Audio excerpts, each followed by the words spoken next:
Chapter 10. The Lord said to Moses, Make 2 trumpets of hammered silver, and use them for calling the community together, and for having the camps set out. When both are sounded, the whole community is to assemble before you at the entrance to the tent of meeting. If only one is sounded, the leaders, the heads of the clans of Israel, are to assemble before you. When a trumpet blast is sounded, the tribes camping on the east are to set out. At the sounding of a second blast, the camps on the south are to set out. The blast will be the signal for setting out. To gather the assembly, blow the trumpets, but not with the signal for setting out. The sons of Aaron, the priests, are to blow the trumpets. This is to be a lasting ordinance for you and the generations to come. When you go into battle in your own land against an enemy who is oppressing you, sound a blast on the trumpets. Then you will be remembered by the Lord your God and rescued from your enemies. Also, at your times of rejoicing, your appointed festivals and new moon feasts, you are to sound the trumpets over your burnt offerings and fellowship offerings, and they will be a memorial for you before your God. I am the Lord your God. On the 20th day of the 2nd month of the 2nd year, the cloud lifted from above the tabernacle of the covenant law. Then the Israelites set out from the desert of Sinai, and traveled from place to place until the cloud came to rest in the desert of Paran. They set out this first time at the Lord's command through Moses. The divisions of the camp of Judah went first. Under their standard, Nahshon, son of Amminadab, was in command. Nethanel, son of Zur, was over the division of the tribe of Issachar, and Eliab, son of Helon, was over the division of the tribe of Zebulun. Then the tabernacle was taken down, and the Gershonites and Merarites who carried it set out. The divisions of the camp of Reuben went next, under their standard. Elizur, son of Shedeur, was in command. Shelumiel, son of Zurishaddai, was over the division of the tribe of Simeon, and Eliasaph, son of Duel, was over the division of the tribe of Gad. Then the Kohathites set out, carrying the holy things. The tabernacle was to be set up before they arrived. The divisions of the camp of Ephraim went next, under their standard. Elishama, son of Ammihud, was in command. Gamaliel, son of Pedazur, was over the division of the tribe of Manasseh, and Abidan, son of Gideoni, was over the division of the tribe of Benjamin. Finally, as the rear guard for all the units, the divisions of the camp of Dan set out, under their standard. Ahiezer, son of Ammishaddai, was in command. Pagiel, son of Ochran, was over the division of the tribe of Asher, and Ahira, son of Enan, was over the division of the tribe of Naphtali. This was the order of march for the Israelite divisions as they set out. Now Moses said to Hobab, son of Reuel, the Midianite, Moses' father-in-law, We are setting out for the place about which the Lord said, I will give it to you. Come with us, and we will treat you well, for the Lord has promised good things to Israel. He answered, No, I will not go. I am going back to my own land and my own people. But Moses said, Please do not leave us. You know where we should camp in the wilderness, and you can be our eyes. If you come with us, we will share with you whatever good things the Lord gives us. So they set out from the mountain of the Lord, and traveled for 3 days. The ark of the covenant of the Lord went before them during those 3 days, to find them a place to rest. The cloud of the Lord was over them by day, when they set out from the camp. Whenever the ark set out, Moses said, Rise up, Lord. May your enemies be scattered. May your foes flee before you. Whenever it came to rest, he said, Return, Lord, to the countless thousands of Israel. Chapter 11. Now the people complained about their hardships in the hearing of the Lord, and when he heard them, his anger was aroused. Then fire from the Lord burned among them, and consumed some of the outskirts of the camp. When the people cried out to Moses, he prayed to the Lord, and the fire died down. So that place was called Taberah, because fire from the Lord had burned among them. The rabble with them began to crave other food, and again the Israelites started wailing and said, If only we had meat to eat. We remember the fish we ate in Egypt at no cost. Also the cucumbers, melons, leeks, onions, and garlic. But now we have lost our appetite. We never see anything but this manna. The manna was like coriander seed and looked like resin. The people went around gathering it, and then ground it in a hand mill or crushed it in a mortar. They cooked it in a pot or made it into loaves, and it tasted like something made with olive oil. When the dew settled on the camp at night, the manna also came down. Moses heard the people of every family wailing at the entrance to their tents. The Lord became exceedingly angry, and Moses was troubled. He asked the Lord, "Why have you brought this trouble on your servant? What have I done to displease you, that you put the burden of all these people on me? Did I conceive all these people? Did I give them birth? Why do you tell me to carry them in my arms, as a nurse carries an infant to the land you promised on oath to their ancestors? Where can I get meat for all these people? They keep wailing to me, 'Give us meat to eat.' I cannot carry all these people by myself. The burden is too heavy for me. If this is how you're going to treat me, please go ahead and kill me, if I have found favor in your eyes, and do not let me face my own ruin." The Lord said to Moses, Bring me 70 of Israel's elders who are known to you as leaders and officials among the people. Have them come to the tent of meeting, that they may stand there with you. I will come down and speak with you there, and I will take some of the power of the Spirit that is on you and put it on them. They will share the burden of the people with you, so that you will not have to carry it alone. Tell the people, consecrate yourselves in preparation for tomorrow, when you will eat meat. The Lord heard you when you wailed, "If only we had meat to eat. We were better off in Egypt." Now the Lord will give you meat, and you will eat it. You will not eat it for just 1 day, or 2 days, or 5, 10, or 20 days, but for a whole month, until it comes out of your nostrils and you loathe it, because you have rejected the Lord who is among you, and have wailed before him, saying, "Why did we ever leave Egypt?" But Moses said, "Here I am among 600,000 men on foot, and you say, 'I will give them meat to eat for a whole month.' Would they have enough if flocks and herds were slaughtered for them? Would they have enough if all the fish in the sea were caught for them?" The Lord answered Moses, Is the Lord's arm too short? Now you will see whether or not what I say will come true for you. So Moses went out and told the people what the Lord had said. He brought together 70 of their elders and had them stand around the tent.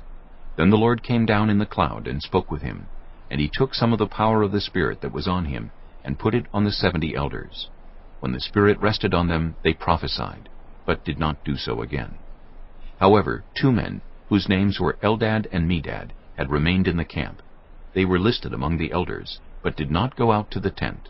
Yet the Spirit also rested on them, and they prophesied in the camp. A young man ran and told Moses, "Eldad and Medad are prophesying in the camp." Joshua, son of Nun, who had been Moses' aide since youth, spoke up and said, "Moses, my lord, stop them!" But Moses replied, "Are you jealous for my sake?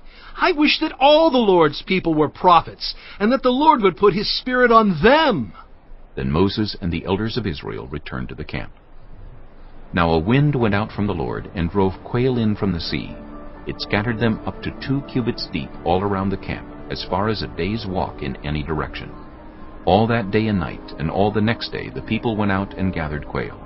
No one gathered less than 10 homers. Then they spread them out all around the camp. But while the meat was still between their teeth, and before it could be consumed, the anger of the Lord burned against the people, and he struck them with a severe plague. Therefore the place was named Kibroth-Hattaavah, because there they buried the people who had craved other food. From Kibroth-Hattaavah the people traveled to Hazereth and stayed there. Chapter 12. Miriam and Aaron began to talk against Moses because of his Cushite wife, for he had married a Cushite. "Has the Lord spoken only through Moses?" They asked, "Hasn't he also spoken through us?" and the Lord heard this. Now Moses was a very humble man, more humble than anyone else on the face of the earth. At once the Lord said to Moses, Aaron, and Miriam, Come out to the tent of meeting, all 3 of you. So the 3 of them went out. Then the Lord came down in a pillar of cloud. He stood at the entrance to the tent and summoned Aaron and Miriam. When the 2 of them stepped forward, he said, Listen to my words. When there is a prophet among you, I, the Lord, reveal myself to them in visions. I speak to them in dreams. But this is not true of my servant Moses. He is faithful in all my house. With him I speak face to face, clearly, and not in riddles. He sees the form of the Lord.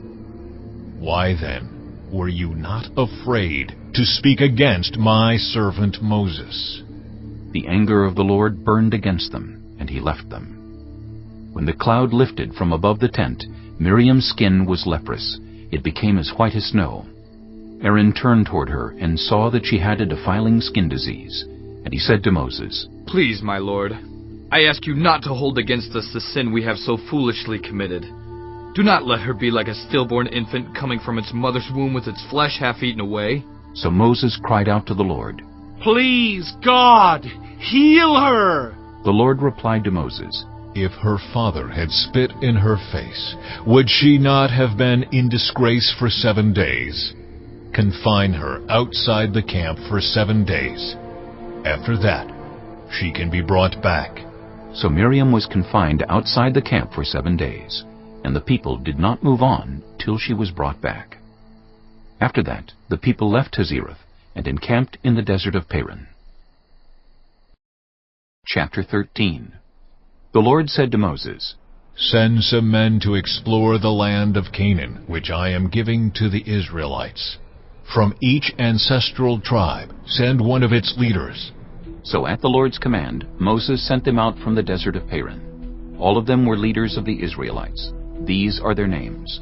From the tribe of Reuben, Shemuah, son of Zachar.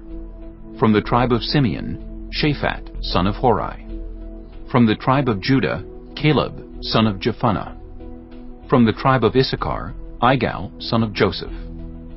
From the tribe of Ephraim, Hoshea, son of Nun. From the tribe of Benjamin, Paltai, son of Raphu.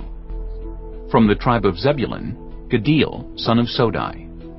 From the tribe of Manasseh, a tribe of Joseph, Gadai, son of Susai. From the tribe of Dan, Amiel, son of Gemalli. From the tribe of Asher, Sether, son of Michael. From the tribe of Naphtali, Nabai, son of Vophsi. From the tribe of Gad, Geuel, son of Machai. These are the names of the men Moses sent to explore the land. Moses gave Hoshea, son of Nun, the name Joshua. When Moses sent them to explore Canaan, he said, Go up through the Negev and on into the hill country. See what the land is like, and whether the people who live there are strong or weak, few or many. What kind of land do they live in? Is it good or bad? What kind of towns do they live in? Are they unwalled or fortified? How is the soil? Is it fertile or poor? Are there trees in it or not? Do your best to bring back some of the fruit of the land. It was the season for the first ripe grapes. So they went up and explored the land from the desert of Zin as far as Rehob toward Lebo-Hamath. They went up through the Negev and came to Hebron, where Ahiman, Sheshai, and Talmai, the descendants of Anak, lived. Hebron had been built 7 years before Zoan in Egypt. When they reached the valley of Eshcol, they cut off a branch bearing a single cluster of grapes. 2 of them carried it on a pole between them, along with some pomegranates and figs. That place was called the Valley of Eshcol because of the cluster of grapes the Israelites cut off there. At the end of 40 days, they returned from exploring the land. They came back to Moses and Aaron and the whole Israelite community at Kadesh in the desert of Paran. There they reported to them and to the whole assembly and showed them the fruit of the land. They gave Moses this account. We went into the land to which you sent us, and it does flow with milk and honey. Here is its fruit. But the people who live there are powerful, and the cities are fortified and very large. We even saw descendants of Anak there. The Amalekites live in the Negev, the Hittites, Jebusites, and Amorites live in the hill country, and the Canaanites live near the sea and along the Jordan. Then Caleb silenced the people before Moses and said, We should go up and take possession of the land, for we can certainly do it. But the men who had gone up with him said, We can't attack those people. They are stronger than we are. And they spread among the Israelites a bad report about the land. We saw the Nephilim there. They spread among the Israelites a bad report about the land they had explored. They said, The land we explored devours those living in it.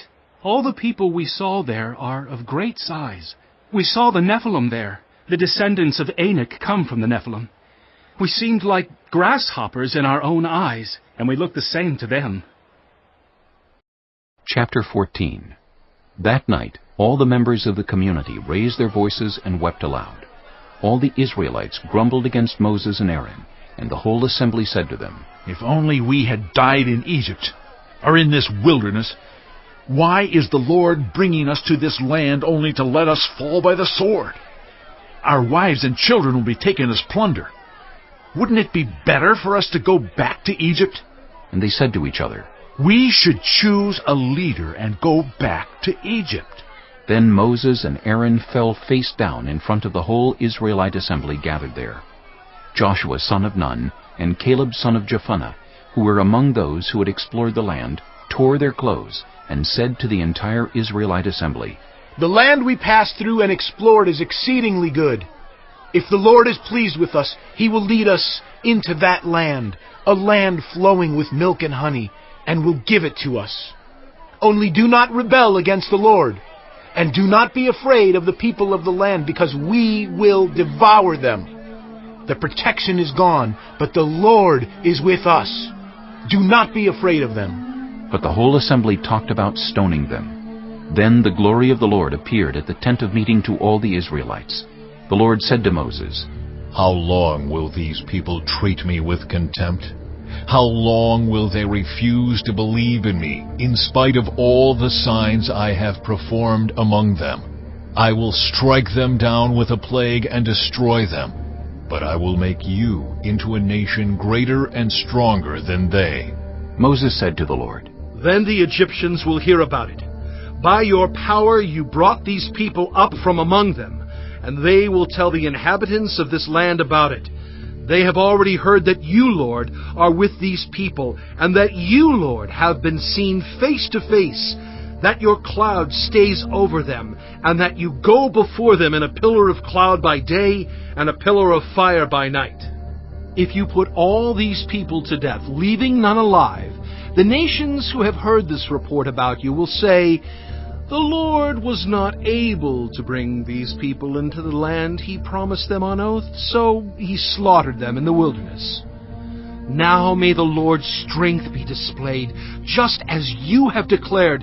The Lord is slow to anger, abounding in love, and forgiving sin and rebellion, yet He does not leave the guilty unpunished. He punishes the children for the sin of the parents to the third and fourth generation. In accordance with your great love, forgive the sin of these people, just as you have pardoned them from the time they left Egypt until now. The Lord replied, I have forgiven them, as you asked. Nevertheless, as surely as I live, and as surely as the glory of the Lord fills the whole earth, not one of those who saw my glory and the signs I performed in Egypt and in the wilderness, but who disobeyed me and tested me 10 times, not one of them will ever see the land I promised on oath to their ancestors. No one who has treated me with contempt will ever see it. But because my servant Caleb has a different spirit and follows me wholeheartedly, I will bring him into the land he went to, and his descendants will inherit it. Since the Amalekites and the Canaanites are living in the valleys, turn back tomorrow and set out toward the desert, along the route to the Red Sea. The Lord said to Moses and Aaron, How long will this wicked community grumble against me? I have heard the complaints of these grumbling Israelites. So tell them, As surely as I live, declares the Lord, I will do to you the very thing I heard you say. In this wilderness your bodies will fall, every one of you 20 years old or more, who was counted in the census, and who has grumbled against me. Not one of you will enter the land I swore with uplifted hand to make your home, except Caleb, son of Jephunneh, and Joshua, son of Nun. As for your children, that you said would be taken as plunder, I will bring them in to enjoy the land you have rejected. But as for you, your bodies will fall in this wilderness. Your children will be shepherds here for 40 years, suffering for your unfaithfulness, until the last of your bodies lies in the wilderness. For 40 years, 1 year, for each of the 40 days you explored the land, you will suffer for your sins and know what it is like to have me against you. I, the Lord, have spoken. And I will surely do these things to this whole wicked community, which has banded together against me. They will meet their end in this wilderness. Here they will die. So the men Moses had sent to explore the land returned and made the whole community grumble against him by spreading a bad report about it. These men who were responsible for spreading the bad report about the land were struck down and died of a plague before the Lord. Of the men who went to explore the land, only Joshua son of Nun and Caleb son of Jephunneh survived. When Moses reported this to all the Israelites, they mourned bitterly. Early the next morning they set out for the highest point in the hill country, saying, "Now we are ready to go up to the land the Lord promised. Surely we have sinned." But Moses said, "Why are you disobeying the Lord's command? This will not succeed.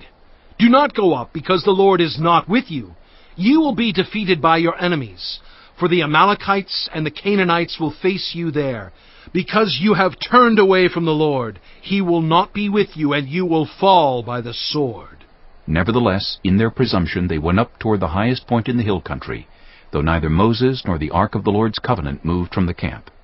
Then the Amalekites and the Canaanites who lived in that hill country came down and attacked them, and beat them down all the way to Hormah. Chapter 15.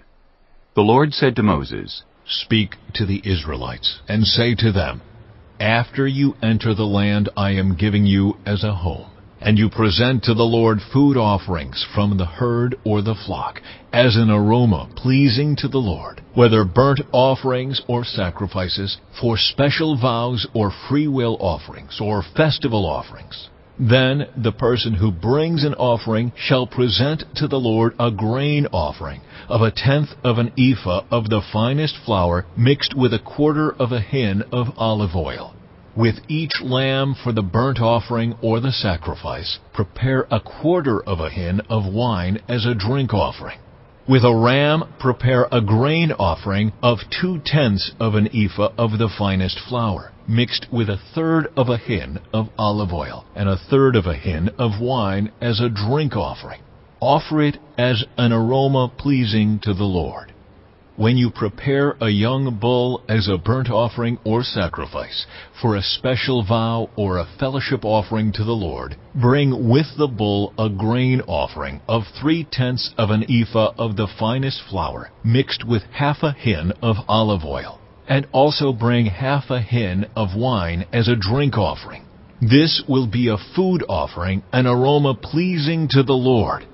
Each bull or ram, each lamb or young goat is to be prepared in this manner. Do this for each one, for as many as you prepare. Everyone who is native born must do these things in this way when they present a food offering as an aroma pleasing to the Lord.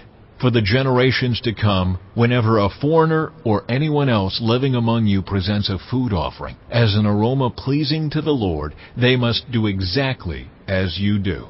The community is to have the same rules for you and for the foreigner residing among you. This is a lasting ordinance for the generations to come. You and the foreigner shall be the same before the Lord. The same laws and regulations will apply both to you and to the foreigner residing among you." The Lord said to Moses, "Speak to the Israelites, and say to them, When you enter the land to which I am taking you, and you eat the food of the land, present a portion as an offering to the Lord. Present a loaf from the first of your ground meal, and present it as an offering from the threshing floor. Throughout the generations to come, you are to give this offering to the Lord from the first of your ground meal. Now if you, as a community, unintentionally fail to keep any of these commands the Lord gave Moses, any of the Lord's commands to you through him, from the day the Lord gave them and continuing through the generations to come, and if this is done unintentionally, without the community being aware of it, Then the whole community is to offer a young bull for a burnt offering as an aroma pleasing to the Lord, along with its prescribed grain offering and drink offering, and a male goat for a sin offering. The priest is to make atonement for the whole Israelite community, and they will be forgiven, for it was not intentional, and they have presented to the Lord for their wrong a food offering and a sin offering. The whole Israelite community and the foreigners residing among them will be forgiven, because all the people were involved in the unintentional wrong. But if just one person sins unintentionally, that person must bring a year-old female goat for a sin offering. The priest is to make atonement before the Lord for the one who erred by sinning unintentionally, and when atonement has been made, that person will be forgiven. One and the same law applies to everyone who sins unintentionally, whether a native-born Israelite or a foreigner residing among you. But anyone who sins defiantly, whether native-born or foreigner, blasphemes the Lord and must be cut off from the people of Israel. Because they have despised the Lord's word and broken his commands, they must surely be cut off. Their guilt remains on them. While the Israelites were in the wilderness, a man was found gathering wood on the Sabbath day. Those who found him gathering wood brought him to Moses and Aaron and the whole assembly, and they kept him in custody, because it was not clear what should be done to him. Then the Lord said to Moses, "The man must die. The whole assembly must stone him outside the camp." So the assembly took him outside the camp and stoned him to death, as the Lord commanded Moses. The Lord said to Moses, "Speak to the Israelites and say to them, throughout the generations to come, you are to make tassels on the corners of your garments, with a blue cord on each tassel. You will have these tassels to look at, and so you will remember all the commands of the Lord, that you may obey them and not prostitute yourselves by chasing after the lusts of your own hearts and eyes. Then you will remember to obey all my commands, and will be consecrated to your God. I am the Lord your God, who brought you out of Egypt to be your God. I am the Lord your God." Chapter 16. Korah, son of Izhar, the son of Kohath, the son of Levi, and certain Reubenites, Dathan and Abiram, sons of Eliab, and On, son of Peleth, became insolent, and rose up against Moses. With them were 250 Israelite men, well-known community leaders who had been appointed members of the council. They came as a group to oppose Moses and Aaron, and said to them, "You have gone too far. The whole community is holy, every one of them, and the Lord is with them. Why then do you set yourselves above the Lord's assembly?" When Moses heard this, he fell face down. Then he said to Korah and all his followers, "In the morning the Lord will show who belongs to him and who is holy, and he will have that person come near him. The man he chooses he will cause to come near him. You, Korah, and all your followers are to do this. Take censers and tomorrow put burning coals and incense in them before the Lord. The man the Lord chooses will be the one who is holy. You Levites have gone too far." Moses also said to Korah, "Now listen, you Levites. Isn't it enough for you that the God of Israel has separated you from the rest of the Israelite community and brought you near himself to do the work at the Lord's tabernacle and to stand before the community and minister to them? He has brought you and all your fellow Levites near himself, but now you are trying to get the priesthood too. It is against the Lord that you and all your followers have banded together. Who is Aaron that you should grumble against him?" Then Moses summoned Dathan and Abiram, the sons of Eliab. But they said, "We will not come. Isn't it enough that you have brought us up out of a land flowing with milk and honey to kill us in the wilderness? And now you also want to lord it over us? Moreover, you haven't brought us into a land flowing with milk and honey, or given us an inheritance of fields and vineyards. Do you want to treat these men like slaves? No, we will not come." Then Moses became very angry and said to the Lord, "Do not accept their offering. I have not taken so much as a donkey from them, nor have I wronged any of them." Moses said to Korah, "You and all your followers are to appear before the Lord tomorrow You and they and Aaron. Each man is to take his censer and put incense in it, 250 censers in all, and present it before the Lord. You and Aaron are to present your censers also." So each of them took his censer, put burning coals and incense in it, and stood with Moses and Aaron at the entrance to the tent of meeting. When Korah had gathered all his followers in opposition to them at the entrance to the tent of meeting, the glory of the Lord appeared to the entire assembly. The Lord said to Moses and Aaron, "Separate yourselves from this assembly, so I can put an end to them at once." But Moses and Aaron fell face down and cried out, "O God, the God who gives breath to all living things, will you be angry with the entire assembly when only one man sins?" Then the Lord said to Moses, "Say to the assembly, move away from the tents of Korah, Dathan, and Abiram." Moses got up and went to Dathan and Abiram, and the elders of Israel followed him. He warned the assembly, "Move back from the tents of these wicked men. Do not touch anything belonging to them, or you will be swept away because of all their sins." So they moved away from the tents of Korah, Dathan, and Abiram.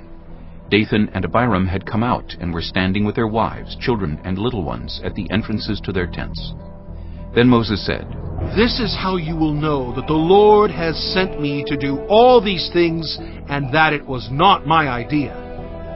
If these men die a natural death and suffer the fate of all mankind, then the Lord has not sent me.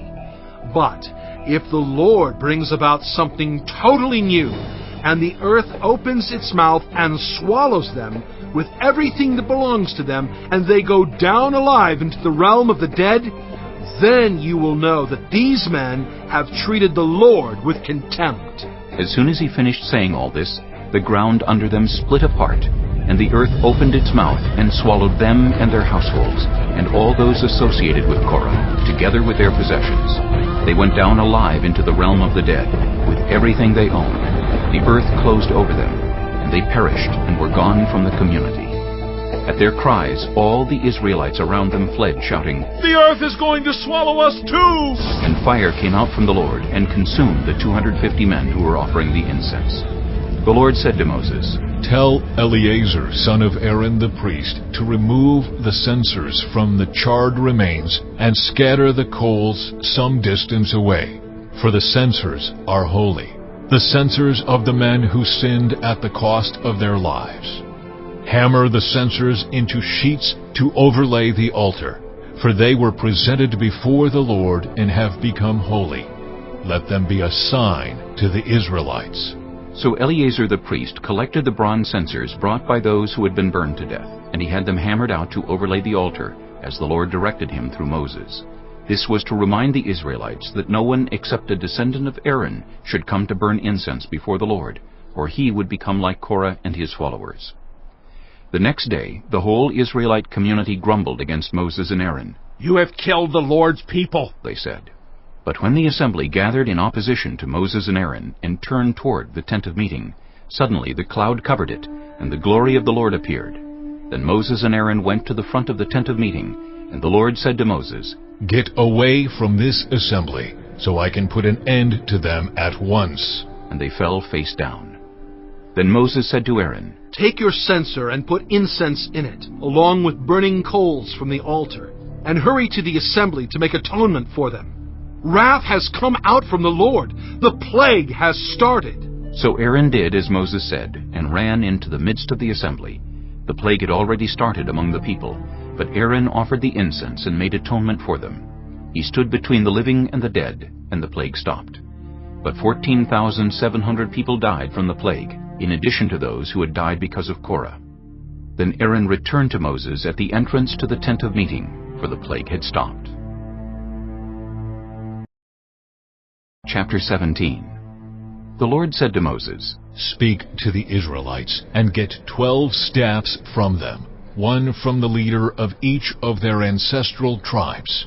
Write the name of each man on his staff. On the staff of Levi write Aaron's name, for there must be one staff for the head of each ancestral tribe. Place them in the tent of meeting in front of the ark of the covenant law, where I meet with you.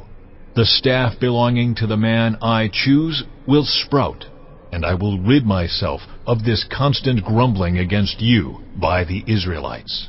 So Moses spoke to the Israelites, and their leaders gave him 12 staffs, one for the leader of each of their ancestral tribes.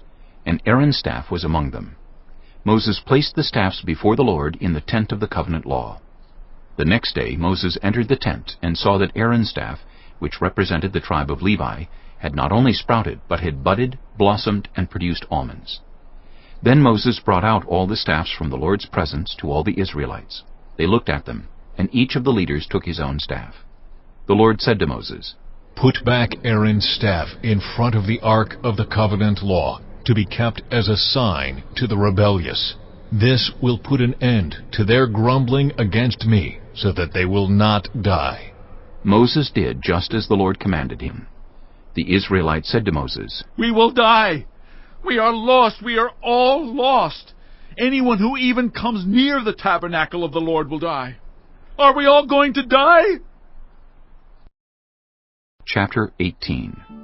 The Lord said to Aaron, "You, your sons, and your family are to bear the responsibility for offenses connected with the sanctuary, and you and your sons alone are to bear the responsibility for offenses connected with the priesthood. Bring your fellow Levites from your ancestral tribe to join you and assist you when you and your sons minister before the tent of the covenant law. They are to be responsible to you and are to perform all the duties of the tent. But they must not go near the furnishings of the sanctuary or the altar. Otherwise both they and you will die. They are to join you and be responsible for the care of the tent of meeting, all the work at the tent, and no one else may come near where you are.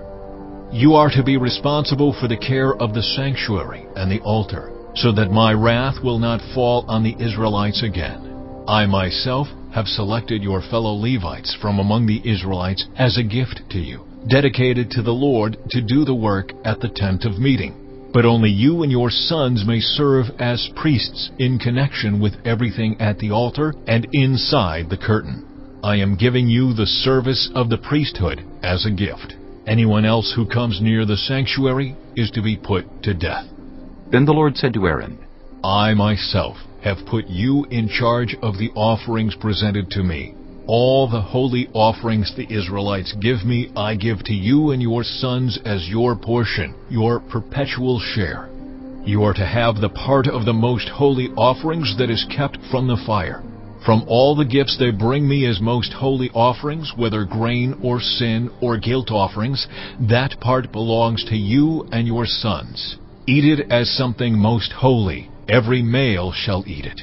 You must regard it as holy. This also is yours, whatever is set aside from the gifts of all the wave offerings of the Israelites. I give this to you and your sons and daughters as your perpetual share. Everyone in your household who is ceremonially clean may eat it. I give you all the finest olive oil, and all the finest new wine and grain they give the Lord as the firstfruits of their harvest. All the land's firstfruits that they bring to the Lord will be yours. Everyone in your household who is ceremonially clean may eat it.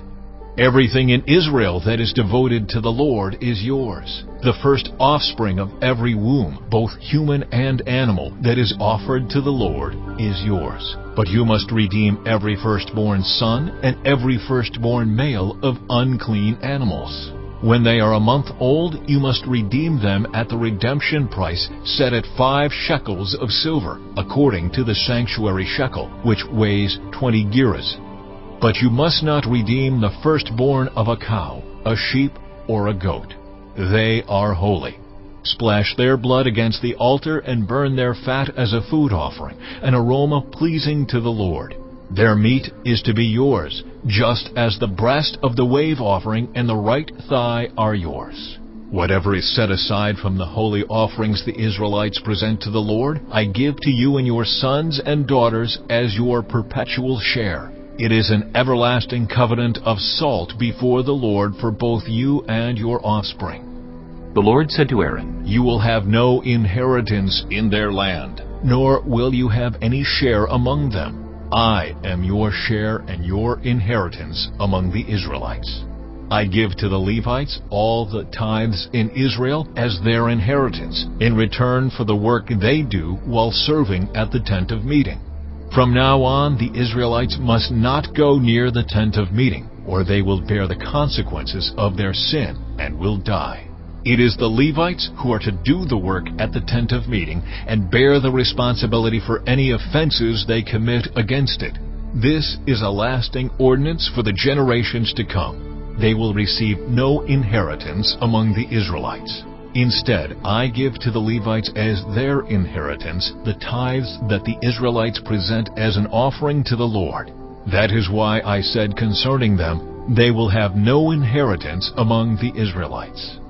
The Lord said to Moses, Speak to the Levites and say to them, When you receive from the Israelites the tithe I give you as your inheritance, you must present 1/10 of that tithe as the Lord's offering. Your offering will be reckoned to you as grain from the threshing floor or juice from the winepress. In this way you also will present an offering to the Lord from all the tithes you receive from the Israelites. From these tithes you must give the Lord's portion to Aaron the priest. You must present as the Lord's portion the best and holiest part of everything given to you. Say to the Levites, when you present the best part, it will be reckoned to you as the product of the threshing floor or the winepress. You and your households may eat the rest of it anywhere, for it is your wages for your work at the tent of meeting. By presenting the best part of it, you will not be guilty in this matter. Then you will not defile the holy offerings of the Israelites, and you will not die. Chapter 19. The Lord said to Moses and Aaron, This is a requirement of the law that the Lord has commanded. Tell the Israelites to bring you a red heifer without defect or blemish, and that has never been under a yoke. Give it to Eleazar the priest. It is to be taken outside the camp and slaughtered in his presence. Then Eleazar the priest is to take some of its blood on his finger and sprinkle it 7 times toward the front of the tent of meeting. While he watches, the heifer is to be burned, its hide, flesh, blood, and intestines. The priest is to take some cedar wood, hyssop, and scarlet wool and throw them onto the burning heifer. After that, the priest must wash his clothes and bathe himself with water. He may then come into the camp, but he will be ceremonially unclean till evening. The man who burns it must also wash his clothes and bathe with water, and he too will be unclean till evening. A man who is clean shall gather up the ashes of the heifer and put them in a ceremonially clean place outside the camp. They are to be kept by the Israelite community for use in the water of cleansing. It is for purification from sin. The man who gathers up the ashes of the heifer must also wash his clothes, and he too will be unclean till evening. This will be a lasting ordinance both for the Israelites and for the foreigners residing among them. Whoever touches a human corpse will be unclean for 7 days. They must purify themselves with the water on the 3rd day, and on the 7th day, then they will be clean. But if they do not purify themselves on the 3rd and 7th days, they will not be clean. If they fail to purify themselves after touching a human corpse, they defile the Lord's tabernacle. They must be cut off from Israel. Because the water of cleansing has not been sprinkled on them, they are unclean. Their uncleanness remains on them. This is the law that applies when a person dies in a tent. Anyone who enters the tent and anyone who is in it will be unclean for 7 days, and every open container without a lid fastened on it will be unclean. Anyone out in the open who touches someone who has been killed with a sword, or someone who has died a natural death, or anyone who touches a human bone or a grave will be unclean for 7 days. For the unclean person, put some ashes from the burned purification offering into a jar and pour fresh water over them. Then a man who is ceremonially clean is to take some hyssop, dip it in the water, and sprinkle the tent and all the furnishings and the people who were there. He must also sprinkle anyone who has touched a human bone, or a grave, or anyone who has been killed, or anyone who has died a natural death. The man who is clean is to sprinkle those who are unclean on the 3rd and 7th days, and on the 7th day he is to purify them. Those who are being cleansed must wash their clothes and bathe with water, and that evening they will be clean. But if those who are unclean do not purify themselves, they must be cut off from the community, because they have defiled the sanctuary of the Lord. The water of cleansing has not been sprinkled on them, and they are unclean. This is a lasting ordinance for them. The man who sprinkles the water of cleansing must also wash his clothes, and anyone who touches the water of cleansing will be unclean till evening. Anything that an unclean person touches becomes unclean, and anyone who touches it becomes unclean till evening. Chapter 20. In the first month, the whole Israelite community arrived at the desert of Zin, and they stayed at Kadesh. There Miriam died and was buried. Now there was no water for the community, and the people gathered in opposition to Moses and Aaron. They quarreled with Moses and said, "If only we had died when our brothers fell dead before the Lord. Why did you bring the Lord's community into this wilderness, that we and our livestock should die here? Why did you bring us up out of Egypt to this terrible place? It has no grain or figs, grapevines or pomegranates, and there is no water to drink."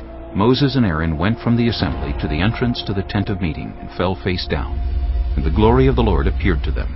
The Lord said to Moses, "Take the staff, and you and your brother Aaron gather the assembly together. Speak to that rock before their eyes, and it will pour out its water. You will bring water out of the rock for the community, so they and their livestock can drink." So Moses took the staff from the Lord's presence, just as he commanded him. He and Aaron gathered the assembly together in front of the rock, and Moses said to them, "Listen, you rebels! Must we bring you water out of this rock?" Then Moses raised his arm and struck the rock twice with his staff. Water gushed out, and the community and their livestock drank. But the Lord said to Moses and Aaron, "Because you did not trust in me enough to honor me as holy in the sight of the Israelites, you will not bring this community into the land I give them." These were the waters of Meribah, where the Israelites quarreled with the Lord, and where he was proved holy among them. Moses sent messengers from Kadesh to the king of Edom, saying, "This is what your brother Israel says. You know about all the hardships that have come on us. Our ancestors went down into Egypt, and we lived there many years. The Egyptians mistreated us and our ancestors, but when we cried out to the Lord, He heard our cry and sent an angel and brought us out of Egypt. Now we are here at Kadesh, a town on the edge of your territory. Please let us pass through your country. We will not go through any field or vineyard or drink water from any well. We will travel along the king's highway and not turn to the right or to the left until we have passed through your territory." But Edom answered, "You may not pass through here. If you try, we will march out and attack you with the sword." The Israelites replied, "We will go along the main road, and if we or our livestock drink any of your water, we will pay for it. We only want to pass through on foot, nothing else." Again they answered, "You may not pass through." Then Edom came out against them with a large and powerful army. Since Edom refused to let them go through their territory, Israel turned away from them. The whole Israelite community set out from Kadesh and came to Mount Hor.